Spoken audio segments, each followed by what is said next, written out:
The route ascended for the most part by a mountain track crossing the many rivers that are the inevitable result of melting snow at higher levels. In contrast to the surrounding desert lowlands, the terrain underfoot was rough gravel and rock. Being unable to see enough to follow a path or see where I was putting my feet certainly posed a challenge. However, I was able to see the outline of a person, and it was easy to follow one of our group without adding pressure on them, especially as we all kept a slow, steady pace, important for high-altitude climbing. As for the rough surface, walking poles, and essential for climbing, were the answer. They convert the human two-footed balancing act to the more sure-footed animal system of 3 points of contact with the ground all the time. Thus, compensation can quickly be made for wherever my foot should fall. Negotiating rocks used a different technique by making the poles double like a mobility cane. Sure, this system puts continuous strain on arm muscles between any team breaks the leader may allow, but that is part of what advanced fitness training is about. The system, while physically more demanding, worked well, with no falls for the entire trip. The frequent rivers were relatively shallow, thus offering stepping stones, some above the surface, some below. My solution was for the leader to point out the steps with his pole, and then I located them with mine. The trick was to get my lead foot balanced on whatever surface the next rock offered, and, using my poles to balance, move carefully forward. Thankfully, walking boots are waterproof, at least until water gets over the top, and from that fate I had a few narrow escapes. A few practice runs, and my technique improved, much to the applause of the others. 6 hours easy climbing brought us within sight of our goal for the first day, a hostel at about 3,000 metres. For the last half hour, rain started to fall, exacerbating the fatigue of the day's effort and the beginning effect of altitude. Shortly we arrived at the hostel and were glad of the covered deck to remove waterproofs and walking boots in anticipation of indoor shelter and rest. Then, suddenly, they had all gone. I was left alone and forgotten, being unable to navigate into the relatively darker indoor area. This, of course, is totally understandable. Everyone was tired and so relieved with the prospect of the indoors, food, and rest, that other thoughts of everything or anyone else was temporarily lost. For me, being tired and now forgotten, momentarily stirred negative emotions. But I understood what had happened and figured someone would soon miss me and come looking. Sure enough, yes, after 10 or so minutes, one person very apologetically rescued me. Once inside, I quickly mentally mapped our progress through to the communal bunk bed dormitory. The increased water intake required during altitude climbing does result in increased visits to the bathroom at night, and so I was pleased to still find a bed strategically placed for that purpose. In the darkness, it would be important that I could find my way back to the same bed I had left. The alternative is unimaginable. Good food, a bit of crack, and a good night's rest left everyone well ready for the next day of altitude acclimatization. This entailed a slow, easy ascent by about 400 metres, and then back to the hostel, the principle being climb high, sleep low.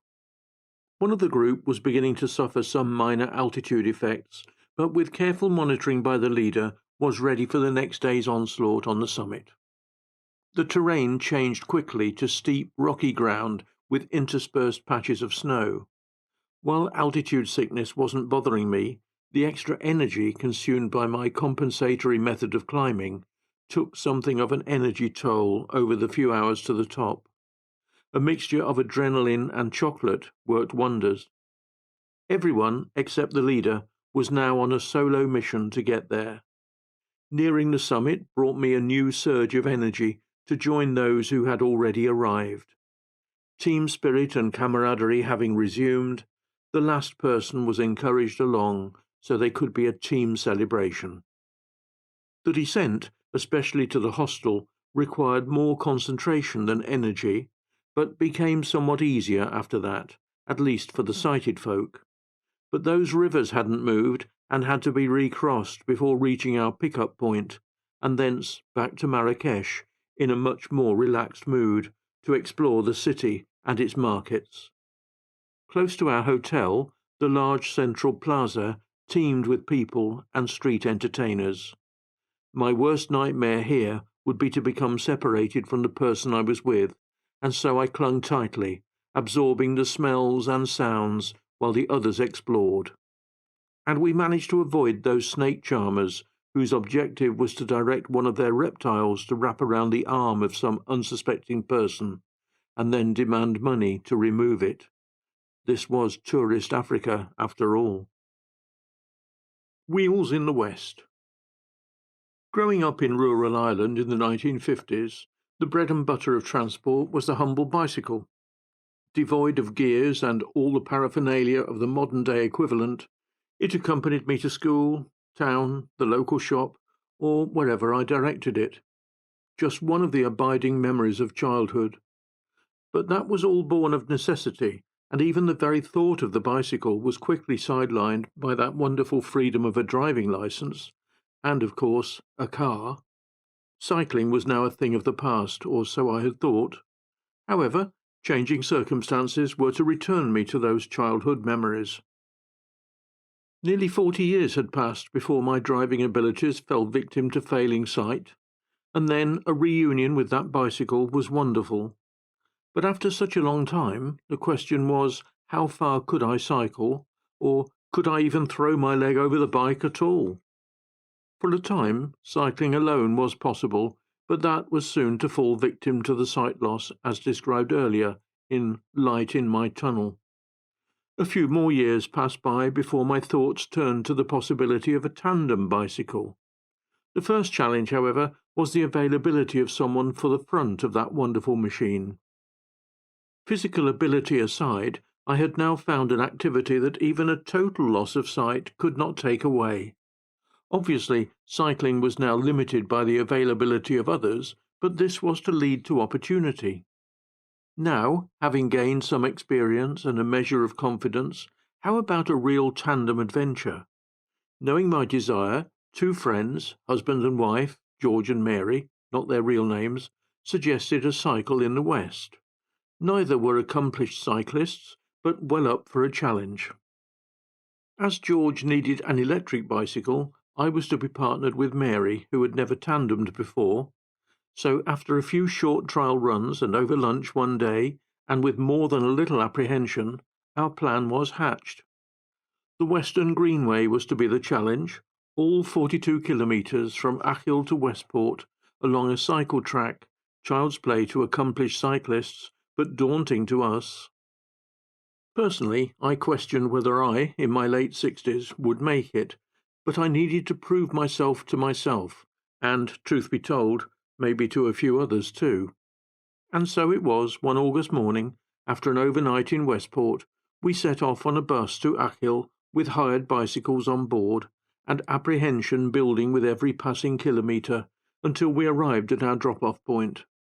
Getting off the bus, with the West Coast so near, it was a reminder that we really were just one step from America.